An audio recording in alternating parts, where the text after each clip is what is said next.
Di tengah derasnya arus emosi dan dinamika kehidupan, kita seringkali terjebak dalam reaksi instan tanpa berpikir panjang. Namun, bagaimana jika kita mampu mengubah pola ini menjadi respon yang penuh pertimbangan? Melalui pendekatan stoik, kita diajak untuk memahami bahwa setiap insiden adalah kesempatan untuk tumbuh dan belajar, bukan sekedar momen yang harus dilalui dengan reaksi otomatis. Pernahkah kita bertanya, apa sebenarnya perbedaan antara merespons dan bereaksi? Di sini, merespon berarti menyikapi situasi dengan pikiran yang jernih dan rasional, sedangkan bereaksi seringkali didorong oleh emosi yang tidak terkendali.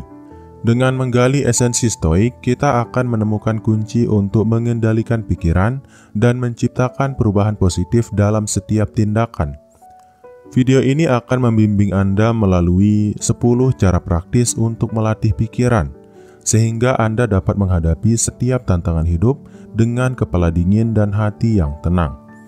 Bersiaplah untuk mempertanyakan asumsi lama dan mengadopsi perspektif yang lebih matang. Karena di setiap langkah terdapat peluang untuk mendekatkan diri pada kehidupan yang lebih bermakna dan terarah. Dan tanpa berlama-lama lagi, kita langsung saja ke cara melatih pikiran untuk merespons bukan bereaksi ala stoik yang pertama, yaitu adalah membangun kesadaran diri. Langkah pertama dalam melatih pikiran adalah dengan membangun kesadaran diri yang mendalam.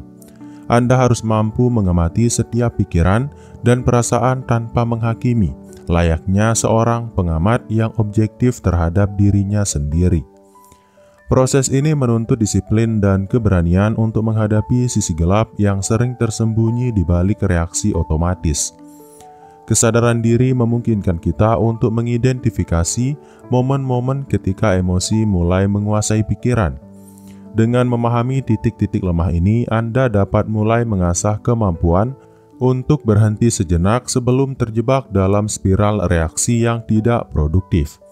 Pertanyaan yang perlu diajukan adalah apa yang sebenarnya saya rasakan dan dari mana asalnya. Membangun kesadaran diri bukanlah proses yang instan. Diperlukan latihan harian seperti jurnal reflektif atau meditasi singkat untuk mengasah kemampuan ini. Setiap hari dengan mengamati reaksi spontan kita, perlahan kita belajar membedakan antara impuls sesaat dan tanggapan yang benar-benar rasional. Dalam konteks stoik, kesadaran diri adalah fondasi untuk menjalani kehidupan yang lebih bijaksana. Bagaimana mungkin kita bisa memperbaiki respon kita terhadap situasi sulit jika kita tidak menyadari apa yang sedang terjadi di dalam diri kita? Inilah mengapa setiap momen introspeksi sangatlah berharga. Akhirnya, pertanyaan kritis yang harus selalu diajukan kepada diri sendiri adalah, apakah saya benar-benar mengerti apa yang sedang terjadi, atau hanya terjebak dalam kebiasaan bereaksi tanpa pertimbangan? Jawaban dari pertanyaan inilah yang akan membawa Anda menuju perubahan cara berpikir yang lebih mendalam dan terstruktur. Kemudian cara yang kedua adalah memisahkan emosi dari realitas. Dalam perjalanan melatih pikiran, penting untuk memisahkan antara emosi yang muncul dan realitas yang objektif. Seringkali kita terjebak dalam asumsi bahwa apa yang kita rasakan adalah kebenaran mutlak, padahal emosi hanyalah cermin yang menunjukkan bagaimana kita menanggapi keadaan. Memisahkan emosi dari realitas mengajak kita untuk mempertanyakan, apakah perasaan ini benar-benar mencerminkan fakta yang ada, ataukah hanya persepsi subjektif yang dipengaruhi oleh pengalaman masa lalu. Dengan mengajukan pertanyaan ini, kita mulai mengikis bias-bias yang mungkin mendistorsi pandangan kita. Teknik ini mengharuskan kita untuk mengambil jarak sejenak dari situasi yang sedang dialami, sehingga kita dapat mengamati dengan objektivitas. Bagaimanapun, mengabaikan emosi bukan berarti menolaknya, melainkan mengakui bahwa emosi itu valid, namun tidak selalu menjadi dasar keputusan yang rasional. Dalam perspektif stoik, kemampuan memisahkan emosi dari realitas adalah kunci untuk merespons secara efektif. Anda ditantang untuk mempertanyakan setiap perasaan yang muncul, dan menilai kembali apakah emosi tersebut layak dijadikan landasan dalam mengambil tindakan. Hal ini tidak hanya mengasah logika, tetapi juga memperkuat integritas dalam berpikir. Di akhir sesi refleksi, tanyakan pada diri sendiri, bagaimana saya bisa memastikan bahwa respon saya didasarkan pada fakta, bukan sekedar emosi yang meledak-ledak. Proses inilah yang akan membawa Anda pada langkah-langkah bijak dan terukur dalam menghadapi berbagai situasi hidup. Kemudian, cara yang ketiga adalah mengutamakan rasionalitas dalam setiap tindakan. Rasionalitas merupakan landasan utama dalam filosofi Stoik. Setiap tindakan yang diambil hendaknya didasari oleh logika dan pertimbangan yang matang, bukan oleh dorongan emosional yang seringkali bersifat reaktif. Dengan mengutamakan rasionalitas, kita membuka jalan menuju pemikiran yang lebih jernih dan terstruktur. Sebelum mengambil keputusan, penting untuk bertanya, apakah keputusan ini didasarkan pada analisis yang objektif atau hanya semata reaksi instan? Dengan mengajukan pertanyaan ini, kita dapat menghindari jebakan pikiran yang terburu-buru dan cenderung menghasilkan konsekuensi yang tidak diinginkan. Menerapkan rasionalitas tidak berarti mengesampingkan perasaan, melainkan mengintegrasikan keduanya dalam keseimbangan yang harmonis. Dalam setiap situasi, Anda ditantang untuk mengolah informasi secara kritis dan menyaring mana yang masuk akal untuk dijadikan dasar tindakan. Penerapan prinsip rasionalitas ini memerlukan latihan dan disiplin mental yang tinggi. Setiap kali Anda menemukan diri Anda dalam situasi yang memicu emosi, luangkan waktu untuk berpikir ulang, mengevaluasi fakta, dan menimbang kemungkinan konsekuensi sebelum akhirnya bertindak. Akhirnya, dorong diri Anda dengan pertanyaan, bagaimana saya dapat meningkatkan proses berpikir kritis saya agar setiap respon yang saya berikan lebih terukur dan berdasarkan logika. Dengan demikian, setiap langkah yang diambil akan mencerminkan integritas dan kebijaksanaan sejati. Kemudian cara yang keempat adalah melatih mindfulness dan meditasi. Mindfulness dan meditasi adalah alat yang efektif untuk menenangkan pikiran dan membangun kepekaan terhadap momen saat ini. Melalui latihan ini, kita belajar untuk benar-benar hadir dalam setiap detik, mengurangi kecenderungan bereaksi otomatis terhadap rangsangan eksternal. Praktik mindfulness mengajarkan kita untuk mengamati pikiran dan perasaan tanpa terjebak dalam narasi yang dibangun oleh emosi. Anda akan mulai bertanya, apa yang saya rasakan saat ini dan apakah itu benar-benar mewakili kenyataan? Hal ini membantu memecah siklus reaksi yang tidak disengaja. Meditasi sebagai bagian dari mindfulness menawarkan kesempatan untuk mengeksplorasi kedalaman batin dan menemukan sumber ketenangan. Saat duduk dalam keheningan, Anda diberi ruang untuk merenungkan setiap pikiran, mengidentifikasi pola-pola yang tidak produktif, dan menumbuhkan respons yang lebih tenang dan terukur. Tidak jarang, latihan meditasi juga membantu mengasah ketajaman pikiran dalam menghadapi situasi stres. Pertanyaan yang muncul pun menjadi lebih jernih. Bagaimana saya dapat mengubah kekacauan pikiran menjadi sumber kekuatan dan ketenangan? Proses inilah yang mengubah reaksi impulsif menjadi respons yang penuh kesadaran. Ingatlah bahwa konsistensi adalah kunci dalam melatih mindfulness. Setiap hari, alokasikan waktu khusus untuk bermeditasi dan mengamati pikiran Anda. Karena melalui latihan harian inilah Anda perlahan akan membangun pondasi pikiran yang lebih stabil dan responsif. Kemudian, cara melatih pikiran untuk merespons bukan bereaksi ala Stoik yang kelima adalah mengambil jeda sebelum merespon. Mengambil jeda sebelum merespon adalah teknik sederhana namun sangat efektif untuk menghentikan siklus reaksi otomatis.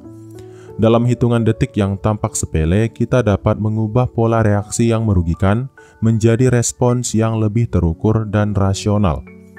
Ketika dihadapkan pada situasi yang memicu emosi, pertanyakan apa yang akan terjadi jika saya menunda respon saya sejenak. bisa menjadi pintu gerbang untuk melihat segala sesuatu dengan lebih objektif. Jeda ini memberi ruang bagi pikiran untuk memproses fakta secara mendalam sebelum mengambil tindakan. Di balik setiap jeda terdapat kekuatan untuk mengubah arah respon kita.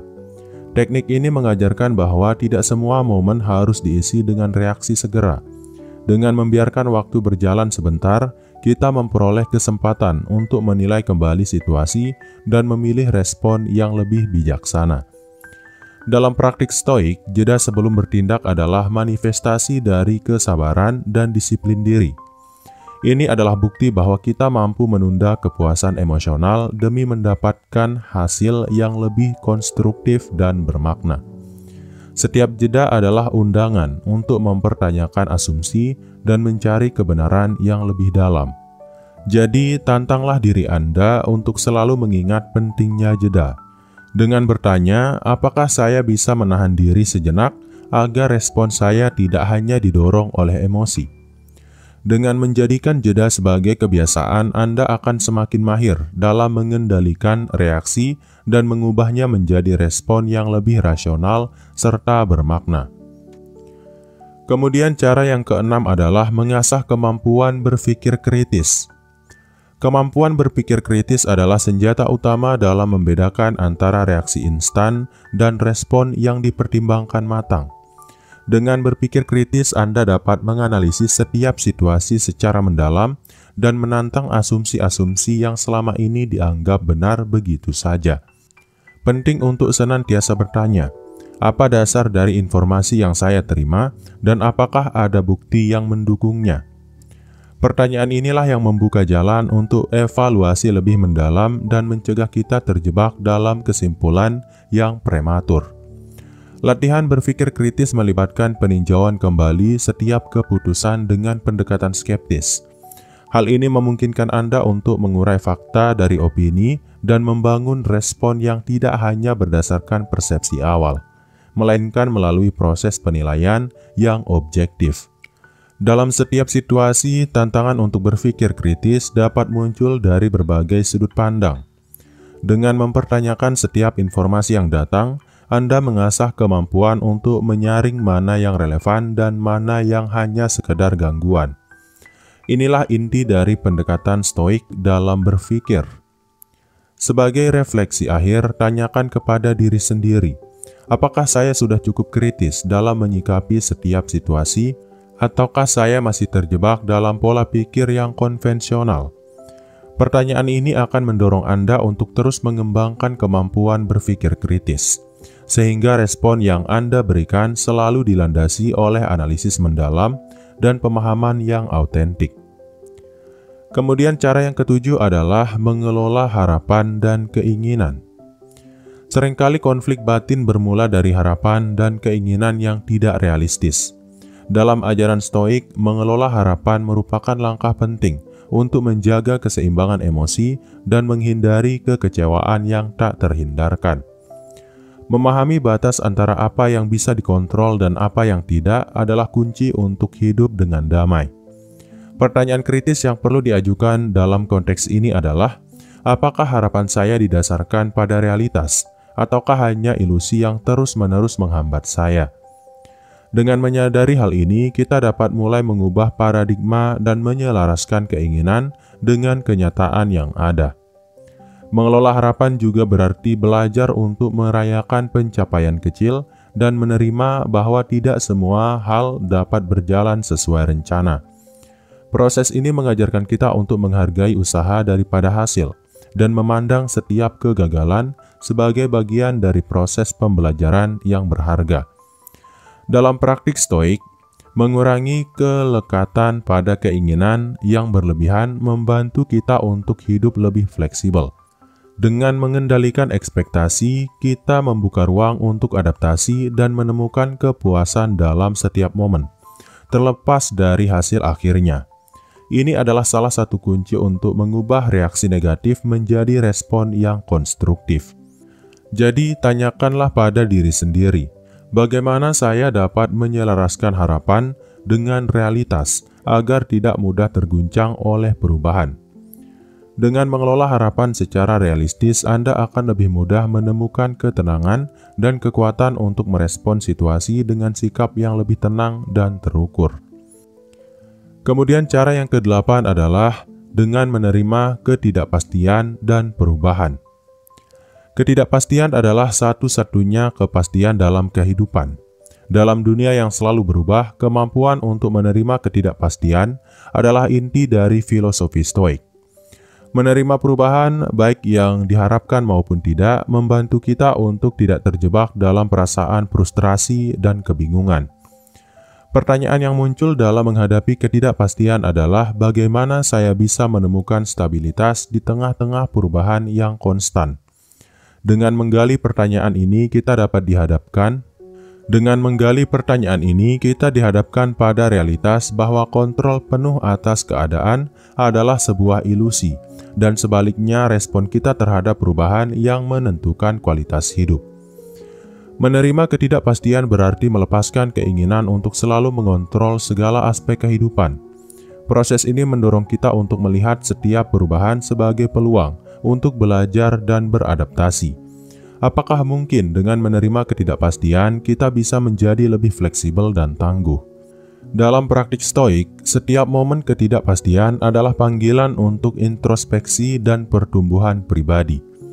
Dengan mengadopsi sikap terbuka terhadap perubahan, Anda tidak hanya membangun ketenangan batin, tetapi juga meningkatkan kemampuan untuk merespons secara konstruktif terhadap situasi yang tidak terduga. Jadi, tantang diri Anda untuk merenung, bagaimana saya dapat mengubah ketidakpastian menjadi sumber kekuatan, bukan menjadi beban. Dengan menerima bahwa perubahan adalah bagian tak terpisahkan dari hidup, Anda akan menemukan cara baru untuk memandang dan merespon setiap tantangan dengan penuh keberanian dan kebijaksanaan. Kemudian cara yang ke-9 adalah menumbuhkan rasa syukur dan penerimaan. Rasa syukur adalah salah satu kunci untuk mencapai keseimbangan emosional. Dengan menumbuhkan rasa syukur, kita belajar untuk menghargai setiap aspek kehidupan, baik suka maupun duka, sebagai bagian dari proses yang membentuk karakter kita. Penerimaan terhadap keadaan, betapapun sulitnya, merupakan langkah awal menuju kedamaian batin. Mengajukan pertanyaan seperti apa saja hal-hal yang patut saya syukuri hari ini, dapat membuka mata kita terhadap kebaikan yang sering tersembunyi di balik tantangan. Proses ini mengubah fokus kita dari kekurangan menuju kelimpahan, sekaligus mendorong kita untuk merespons dengan hati yang lapang. Dalam kerangka Stoik, rasa syukur tidak hanya berarti berterima kasih atas keberhasilan, melainkan juga menerima kegagalan sebagai bagian dari perjalanan hidup. Dengan mengintegrasikan kedua aspek tersebut, Anda akan mulai melihat bahwa setiap pengalaman memiliki nilai yang mendidik dan mempersiapkan diri untuk merespon yang lebih matang di masa depan. Praktik syukur membantu kita untuk mengurangi perasaan iri dan frustrasi yang sering kali muncul akibat perbandingan dengan orang lain. Pertanyaan kritis yang muncul kemudian adalah, bagaimana saya dapat lebih menghargai keunikan perjalanan saya sendiri tanpa terjebak dalam ekspektasi yang tidak realistis? Jawaban atas pertanyaan inilah yang memperkuat dasar penerimaan diri. Jadi renungkanlah bahwa setiap hari adalah anugerah yang harus disyukuri. Dengan membudayakan rasa syukur dan penerimaan, respon Anda terhadap situasi akan semakin didasari oleh keikhlasan dan kebijaksanaan. Menjadikan setiap tindakan sebagai refleksi dari hati yang damai dan pikiran yang jernih. Kemudian cara melatih pikiran untuk merespons bukan bereaksi ala Stoik yang terakhir atau yang ke-10 adalah menerapkan nilai-nilai Stoik dalam kehidupan sehari-hari. Nilai-nilai Stoik tidak hanya relevan sebagai filosofi, tetapi juga sebagai panduan praktis dalam menjalani kehidupan sehari-hari. Menerapkan prinsip-prinsip ini berarti mengintegrasikan kedisiplinan, kebijaksanaan, dan keberanian dalam setiap tindakan yang kita ambil, sehingga respon yang kita berikan selalu didasarkan pada pertimbangan yang matang. Pertanyaan kunci yang harus diajukan dalam konteks ini adalah, bagaimana nilai-nilai stoik dapat membentuk karakter saya dalam menghadapi tantangan sehari-hari. Dengan mengajukan pertanyaan ini, kita mulai menyadari bahwa setiap momen adalah kesempatan untuk mengasah keutamaan diri, dari kesabaran hingga keadilan. Menerapkan nilai-nilai stoik memerlukan komitmen untuk terus-menerus berlatih dan mengevaluasi diri. Setiap kali Anda menghadapi situasi yang memicu emosi, ingatlah untuk menanyakan kembali, apakah tindakan ini sesuai dengan prinsip yang saya anut? Dengan demikian, setiap respon yang diberikan menjadi cerminan dari upaya konsisten dalam mencapai kehidupan yang lebih bermakna. Dalam praktiknya, nilai-nilai stoik dapat diintegrasikan melalui kebiasaan-kebiasaan sederhana, seperti melakukan refleksi harian, menulis jurnal, atau berdiskusi dengan orang-orang yang memiliki pandangan serupa. Proses ini tidak hanya mengasah ketenangan batin, tetapi juga menumbuhkan rasa tanggung jawab atas setiap keputusan yang diambil. Sebagai penutup, renungkanlah selalu bagaimana saya bisa memastikan bahwa setiap langkah saya diwarnai oleh nilai-nilai stoik yang kokoh. Dengan terus menerapkan prinsip-prinsip ini dalam setiap aspek kehidupan, Anda akan semakin mendekati kehidupan yang penuh dengan kebijaksanaan, ketenangan, dan respon yang selalu tepat guna. Jadi mungkin itu dulu untuk video kali ini. Saya harap video ini bisa bermanfaat bagi Anda, saya, dan kita semua. Sekian, wassalam.